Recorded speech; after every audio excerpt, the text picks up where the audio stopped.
No more rain clouds. Yay! I'll make two separate videos, part one and the part two, and load them up on the subject of angels and demons with Scott, Star, and Kat, and Colton. He finally decided to get in front of the camera. He doesn't know what he believes. He's a mixed up teenager, so. All right, Colton, do you consider yourself a Christian? Yeah. Yeah? Why? It's just the way I'm raised. Yeah. How often do you read the Bible? I think you have 3 of them. How many times have you picked them up and actually read them? But you believe in God. Yeah. You believe in Jesus. That's my point. Some people don't. They think just because you don't read the Bible or you don't, go to church on Sundays every Sunday, that you're not a true Christian. And I'm telling you, my kids, I think, are true Christians. I may not be a true Christian, but I do believe in God and I do believe in Jesus. But I'm not saying that I don't believe in them. I'm not saying that at all. But I'm just saying that all these paranormal investigators going around saying that even religious people tell me when they find out that I'm a ghost hunter or a paranormal investigator, whatever you want to call it, that it's not real. That the only thing that we're getting is demons and angels. And why don't you tell me what you said down there about your body and your soul and your spirit? Well, after I had a friend pass away about a year ago, a really good friend, and it got me to thinking after I started doing this more that there are 3 parts to a human being. There's your physical body that walks and talks and interacts with your surroundings.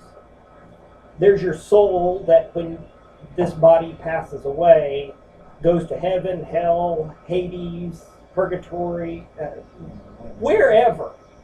And it is based on your beliefs, where you think you're going to go, how you were raised, everything like that.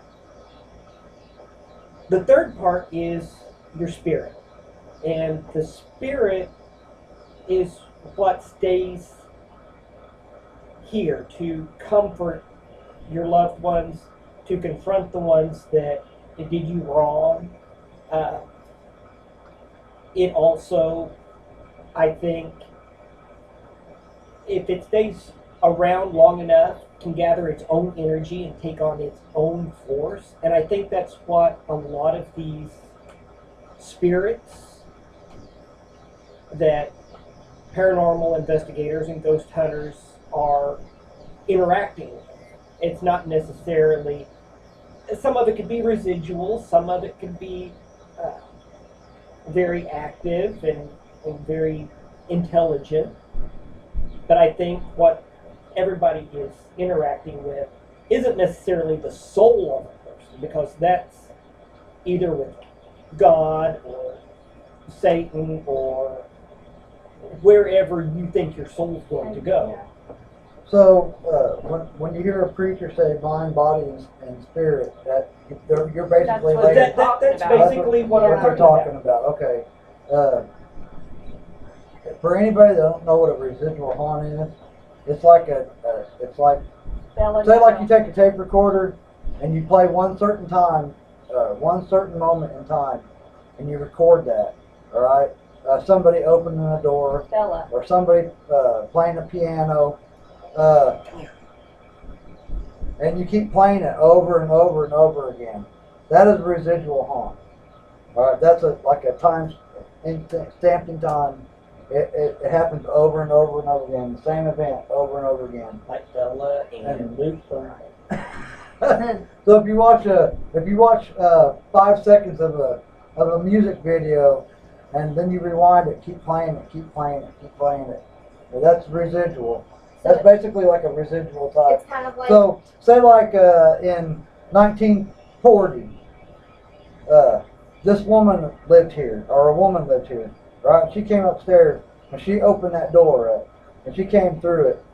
All right, if something happened to her, then and a paranormal investigator comes in, and they're doing an investigation, and this door opens all the time, and you hear footsteps. It might be a residual haunt.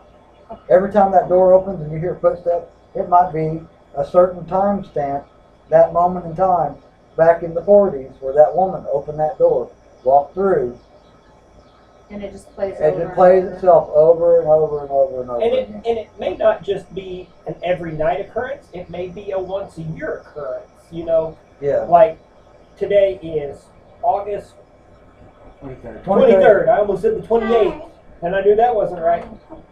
And it's almost 8 o'clock or a little after. Someone opened that door, walked in this room, laid down to go to bed because they had to get up and work in the fields, or they had to be at the bank or something in the morning. Yeah. You know, It's a time stamp, basically, is Yeah. what a residual haunt is. I think I've caught a lot of that here. There'll be sometimes I can be sitting downstairs, and we know there's nobody up here. The kids are downstairs. We check and make sure the animals don't get up here, you know. And we'll be sitting down there watching TV or something, and I will hear just from the front of the living room all the way back to the kitchen, somebody walking. Like they're walking from this room all the way back there to Ashley's room. And you heard like And you somebody can on hear the stairs. yeah, I've been sitting in the dining room before where I've heard people walking down the stairs. And it's an imprint in time. That is a residual haunt when something like that happens. And now, when you see somebody peeking around your banister at you, that's not a residual haunt. That's not normally, no. Not normally. No. I've had that happen. Everybody thinks I'm crazy, but I don't know. They think I'm seeing things. But Well, to me, I had an experience a couple of months ago. You're talking about an intelligent haunt. Bella, honey, Wave, baby, and go back to your chair, okay? I had this Back to your chair, I had baby. this experience, Please. and it was kind Thank you. of weird because I hadn't really thought of my grandfather, Chilcutt, in a very long time. He passed away in 1984 at the age of 83, and so this year he would have been 112 years old. Scott's doing all the talking. He, I was either getting ready to go to work or You were coming coming home. I was getting out of the car. That's right. Yes. And I looked over toward my parents' house, and I just happened to see this figure standing by a tree, It was our garden. our garden, and I did a double take, and it was still there, and it was in the height and shape and kind of the mannerisms of my grandfather, and I was like, I wonder if anybody else saw it. And as it dissipated, I saw it wave, and then that was it. It was like my grandfather's spirit decided, okay, I need to check up on my grandson Scott just to see how he's doing and everything like that. Tell him that that I'm here if he needs me, you know, just to kind of comfort him. And like I said, he's been gone now almost 30 years. It'll be 30 years next year. And how old are you? I am 36. I'll be 37. So how old were you when he died? 6? 7. 7? So,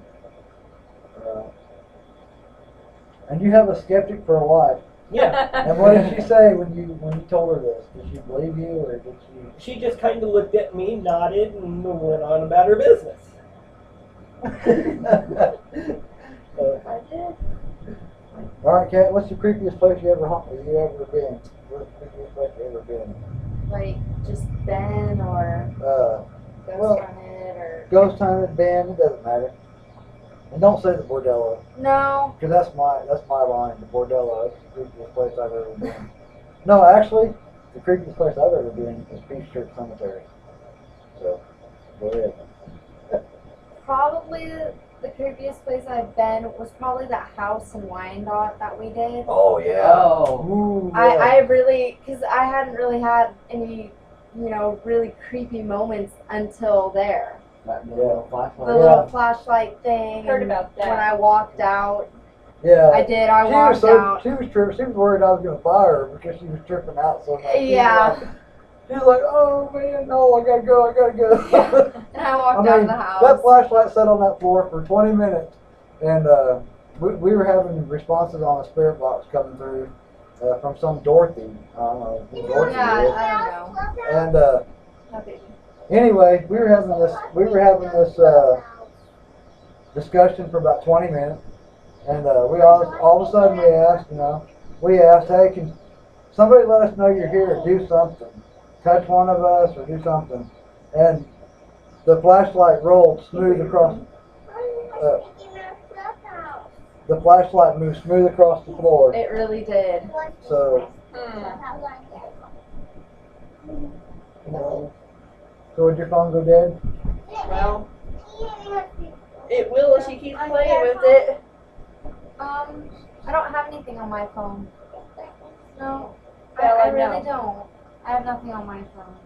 She doesn't have no games or nothing on her phone. Here, No. look at Daddy's phone. Here, watch that. So Go sit anyway, down. yeah, the flashlight rolling across the floor was kind of freaky Yeah, for her.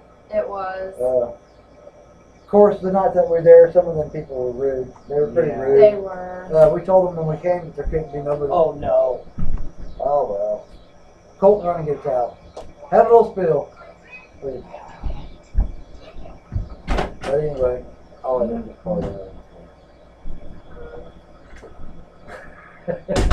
Bella. But anyway, we Hey,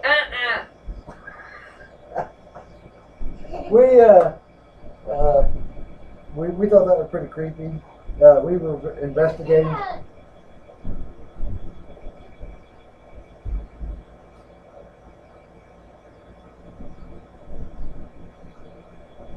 I'll just go ahead and stop it for now.